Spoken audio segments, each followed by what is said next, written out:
खित्ता पोठोहार के शहर रावलपिंडी और इस्लामाबाद, जहां पानी का वाहिद सोर्स बारिश है, यानी बारिश होगी तो हरियाली वरना खुश्क साली। इस रीजन में 180 दिन से ज्यादा अरसे से तेज बारिश नहीं हुई, इसलिए अब यहां ड्राउट अलर्ट जारी किया गया है।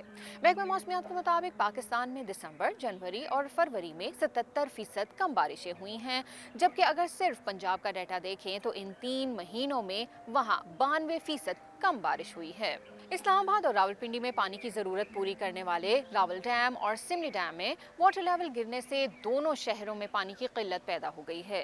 दोनों शहरों के लिए पानी की फराहमी का तीसरा सोर्स खानपुर डैम था, मगर वहां भी भल सफाई चल रही है, इसलिए पानी की सप्लाई में कमी है। बारिश न होने की वजह से जेर जमीन पानी का जखीरा या एक्वाफायर भी डिस्टर्ब हो गया है। बाज़ मकामात पर जेर जमीन पानी की सतह 600 से 800 फीट तक गिर गई है। वासा ने हालात को देखते हुए पानी का इस्तेमाल महदूद करने की हिदायत जारी की हैं, जैसे सर्विस स्टेशन और घरों में गाड़ियां धोने पर 1 माह की पाबंदी लगाई गई है। इससे कबल 2021 में ऐसी सूरत हाल का सामना करना पड़ा था जब तवील अरसे तक बारिश नहीं हुई थी, मगर एक अच्छी खबर यह है कि महकमा मौसमियात ने 19 फरवरी से बारिश का इम्कान जाहिर किया है।